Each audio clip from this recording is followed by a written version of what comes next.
ডিম, তেল, আটা, ময়দা, বেকিং পাউডার, বেকিং সোডা ছাড়াই একদম সহজভাবে সুজির মিল্ক কেক বা সুজির নাস্তার রেসিপি। আসসালামু আলাইকুম everyone, welcome back to my channel. এখন আমি আপনাদের সাথে শেয়ার করব ঘরে থাকা মাত্র 3 থেকে 4টি উপকরণে একদম সহজ একটি নাস্তার রেসিপি। এই নাস্তা তৈরি করা যেমন সহজ, খেতেও হয় অসম্ভব মজার। একবার তৈরি করে খেলে বারবার তৈরি করে খেতেই চাইবেন। আশা করছি সকলেরই খুব ভালো লাগবে। তাহলে আর কথা না বাড়িয়ে চলে যাচ্ছি মূল রেসিপিতে। সুজির নাস্তা তৈরির জন্য প্রথমেই মিক্সিং বলে নিচ্ছি। চায়ের কাপে মেপে 1 কাপ পরিমাণ সুজি। রেগুলার চায়ের কাপে সবগুলো উপকরণ মেপেই আজকে নাস্তা তৈরি করে দেখাবো। এই কাপে মেপে 1 কাপ পরিমাণ সুজি নিয়েছি। এবার এই কাপেই মেপে হাফ কাপ পরিমাণ নিচ্ছি চিনি। আপনারা আপনাদের টেস্ট বুঝে চিনির পরিমাণ কমিয়ে বা বাড়িয়ে দিতে পারেন। সামান্য লবণ, যে কোনো মিষ্টি খাবারে সামান্য লবণ দিলে খাবারে ব্যালেন্স হয়, তবে যারা পছন্দ করেন না তারা স্কিপ করতে পারেন। এবার একটা চামচের সাহায্যে সব কিছু ভালোভাবে মিশিয়ে নিচ্ছি।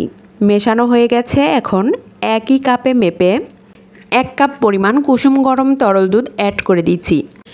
এখানে অবশ্যই চেষ্টা করবেন ঘন তরল দুধ ব্যবহার করতে, এতে করে কেক বা নাস্তার টেস্ট অনেক গুণ বেড়ে যাবে। আপনারা চাইলে তরল দুধের পরিবর্তে কুসুম গরম পানিও ব্যবহার করতে পারেন। চামচের সাহায্যে সব কিছু ভালোভাবে মিশিয়ে নিচ্ছি। মেশানো হয়ে গেছে। এখন একটা ঢাকনা দিয়ে ঢেকে রেস্টে রেখে দিচ্ছি প্রায় 30 মিনিটের জন্য।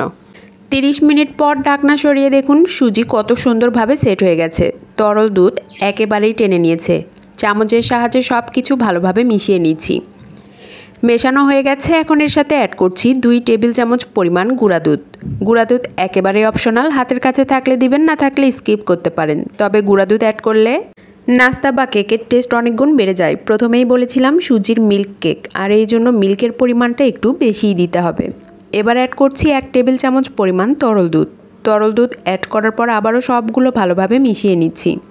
ভালোভাবে মেশাতে হবে যেন এর ভিতরে কোনো রকম লাম্পস না থাকে। সব কিছু ভালোভাবে মেশানো হয়ে গেছে। এবার এর সাথে অ্যাড করছি 1 চিমটি পরিমাণে জর্দার রং। এখানে জর্দার রঙের পরিবর্তে যে কোনো ফুড কালার অথবা সামান্য পরিমাণে হলুদের গুঁড়াও ব্যবহার করতে পারেন, অথবা এটা একেবারেই স্কিপ করতে পারেন। সুন্দর ফ্লেভারের জন্য এবার অ্যাড করছি হাফ চা চামচ পরিমাণ ভ্যানিলা এসেন্স। হাতের কাছে যদি ভ্যানিলা এসেন্স না থাকে সেই ক্ষেত্রে সামান্য পরিমাণে এলাচের গুঁড়াও ব্যবহার করতে পারেন, এতে করেও অনেক সুন্দর ফ্লেভার আসবে। আবারও সবগুলো ভালোভাবে মিশিয়ে নিচ্ছি। মেশানো হয়ে গেছে। এখন এর সাথে অ্যাড করছি ইনো। প্রথমেই বলেছি কোনো রকম বেকিং পাউডার, বেকিং সোডা ব্যবহার করব না, এই জন্য ইনো নিয়েছি। আমি যেই পরিমাণে সুজি নিয়েছি এখানে প্রায় 50 গ্রামের মতো হবে। এর জন্য 1 প্যাকেটের অর্ধেক পরিমাণ ইনো অ্যাড করছি। অ্যাড করে সামান্য পানি দিয়ে দিচ্ছি। একেবারেই অল্প একটু পানি দিয়েছি, বেশি পানি দেওয়া যাবে না। পানি দেওয়ার সাথে সাথেই দেখুন ইনো অ্যাক্টিভ হয়ে গেছে। আবারও সবগুলো ভালোভাবে নেড়েচেড়ে মিশিয়ে নিচ্ছি। ইনো দেওয়ার পর ব্যাটার কতটা হালকা আর ফ্লাপি হয়েছে সেটা দেখে নিশ্চয়ই বুঝতে পাচ্ছেন। ব্যাটারের কনসিস্টেন্সি ঠিক কেমন হয়েছে আমি আপনাদের দেখিয়ে দিচ্ছি। দেখুন ব্যাটার একটু উপর থেকে ফেললে সাথে সাথে মিলিয়ে যাচ্ছে না, কয়েক সেকেন্ড পর মিলিয়ে যাচ্ছে। কেক বা নাস্তা তৈরি করার জন্য ব্যাটার একেবারেই রেডি। কেক সেট করার জন্য ছোট ছোট স্টিলের বাটি নিয়েছি। বাটিতে আগে থেকেই তেল দিয়ে তেল ব্রাশ করে নিয়েছি। এবার আগে থেকে রেডি করে রাখা ব্যাটার এক সমানভাবে সবগুলো বাটিতেই দিয়ে দিচ্ছি। সবগুলো বাটিতে এক সমানভাবেই দিতে হবে, এতে করে কেকগুলো একই সাইজের হবে। আর বাটির উপরে কিন্তু কিছুটা অংশ ফাঁকা রাখতে হবে। আমি পুরোটাই ভর্তি করে দিয়েছিলাম, এর জন্য পরে আবারও চামচ দিয়ে কিছুটা কমিয়ে নিতে হয়েছে। কেক বেক করার জন্য চুলায় একটি হাঁড়ি বসিয়েছি। হাঁড়ির মধ্যে একটা স্ট্যান্ড বসিয়ে দিলাম। স্ট্যান্ডের উপরে কেকের বাটিগুলো বসিয়ে দিচ্ছি।